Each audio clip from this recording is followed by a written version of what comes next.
চুঁচুড়ায় অনুব্রত মণ্ডল ও ধর্ষণকারীদের গ্রেপ্তারের দাবিতে বিজেপির বিক্ষোভে ধস্তাধস্তি, অর্ধুলঙ্গ অবস্থান, উত্তপ্ত রবীন্দ্রনগর। অনুব্রত মণ্ডল এবং রাজ্যে ঘটে চলা একের পর এক ধর্ষণকাণ্ডের অভিযুক্তদের অবিলম্বে গ্রেপ্তার ও মুখ্যমন্ত্রীর পদত্যাগের দাবিতে আজ চুঁচুড়ার রবীন্দ্রনগর বাজার সংলগ্ন জিটি রোড চত্বরে বিক্ষোভে ফেটে পড়ে হুগলি জেলার ভারতীয় জনতা পার্টি, বিজেপি দলের মহিলা ও পুরুষ কর্মী সমর্থকেরা পোস্টার, ব্যানার হাতে নিয়ে রাস্তায় বসে পড়েন, টায়ার জ্বালিয়ে শুরু করেন অবস্থান বিক্ষোভ। ঘটনাস্থলে দ্রুত বিশাল পুলিশ বাহিনী মোতায়েন করা হয়। দীর্ঘক্ষণ ধরে চলা এই অবরোধে স্তব্ধ হয়ে পড়ে যান চলাচল। পরে পুলিশ অবরোধ তুলতে এলে শুরু হয় ধস্তাধস্তি। মুখোমুখি সংঘর্ষে আহত হন একাধিক বিজেপি কর্মী। আহতের মধ্যেই ফের রাস্তায় বসে বিক্ষোভ শুরু করেন বিজেপি কর্মীরা, এইবার আরও প্রতিবাদী ভঙ্গিতে, অর্ধুলঙ্গ অবস্থায়। দফায় দফায় পুলিশের সঙ্গে তাদের ধস্তাধস্তি চলে। পরিস্থিতি সামাল দিতে হিমশিম খেতে হয় প্রশাসনকে। বিক্ষোভস্থলে উপস্থিত বিজেপি কর্মী সুরেশ সাউ জানান, পুলিশ অনুব্রত মণ্ডলের মতো একজন দুর্নীতিগ্রস্ত অপরাধমূলক মামলায় অভিযুক্ত নেতাকে এখনও গ্রেপ্তার করতে পারেনি, অথচ আমাদের উপর লাগাতার অত্যাচার করে যাচ্ছে।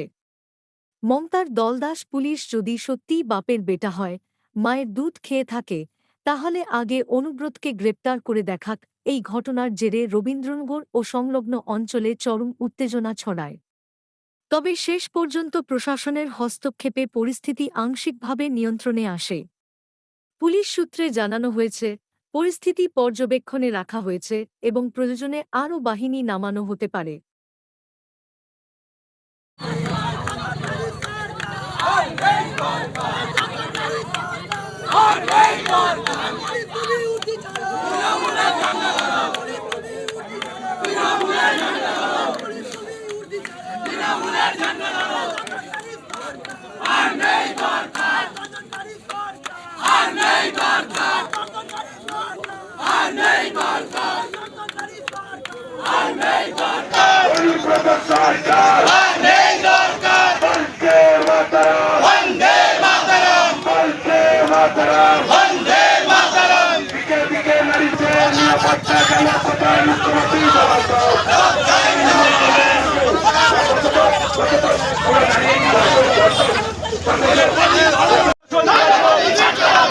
তোমায় দিতে হবে, দিকে দিকে নারী নিল কিসের সাথে পুলিশ,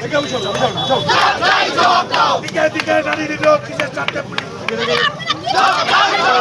জবাব তোমায় দিতে হবে, জবাব তোমায় দিতে হবে, জবাব তোমায় দিতে হবে, জবাব তোমায় দিতে হবে, জবাব তোমায় দিতে হবে, জবাব তোমায় দিতে হবে, জবাব তোমায় দিতে হবে।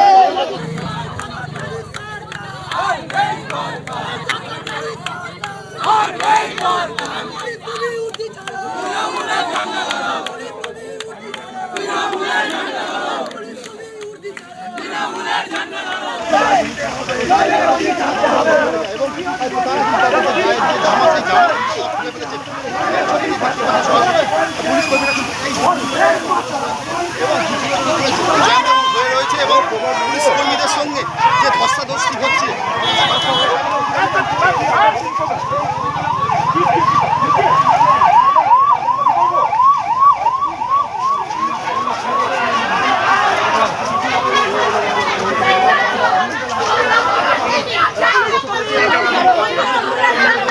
উলঙ্গ সরকারের উলঙ্গ রূপ আমরা খালি গায়ে তুলে ধরছি।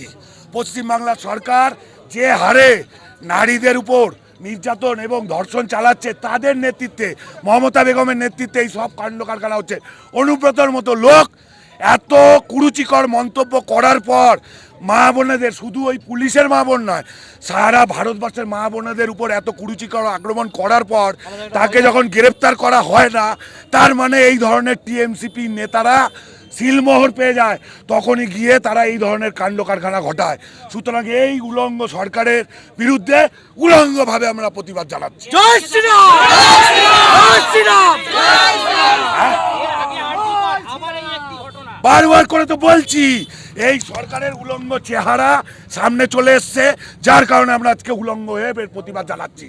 এই প্রতিবাদ ততক্ষণ হবে যতক্ষণ এই রাজ্যে নিরাপত্তা নারীদের সুনিশ্চিত হবে না।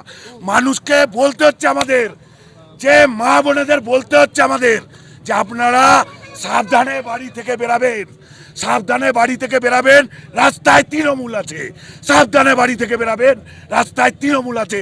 এরকম পরিস্থিতি সরকার তৈরি করেছে, যার কারণে আজকে আমরা এই অবরোধ বিক্ষোভ চালাচ্ছি উলঙ্গ অবস্থায়। পুলিশ যেটা করার, অনুব্রতকে তো গ্রেপ্তার করে না, যারা প্রতিবাদে নামে তাদের কণ্ঠরোধ করার চেষ্টা করে। এরকম কণ্ঠরোধ আমরা শুনবো না, কণ্ঠরোধ আমরা শুনবো না। একটা মহিলার কি ধরনের অবস্থা করলো দেখলেন তো? এটা এখানে একটা লেডিস মহিলা নেই, একটা লেডিস মহিলা নেই, এখানে কি ধরনের ঘটনা ঘটালো দেখলেন তো?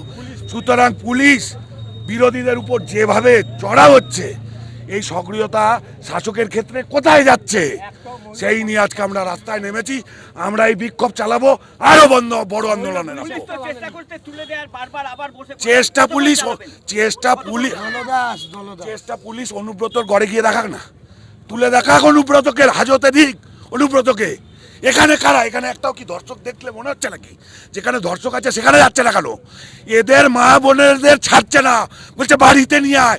অনুব্রত বলছে বাড়িতে নিয়ে আয় তোর মাকে, তোর বউকে। এরা এইরকম পর্যায়ে চলে গেছে, তারপরেও এরা নতজানু হয়ে এখানে আমাদের উপর রোজ জাহির করছে। এই রোজ এখানে না দেখিয়ে, চর্বি তেল এখানে না দেখিয়ে বীরভূমে গিয়ে দেখা, বীরভূমে গিয়ে দেখা, তবে বুঝবো বাপের বেটা সে মায়ের দুধ খেয়েছিস, তবে বুঝবো। এখানে কি আমরা প্রতিবাদ চলবে, আন্দোলন চলবে যতক্ষণ নারীদের নিরাপত্তা সুনিশ্চিত না হবে, চলবে আন্দোলন। ভারত মাতা।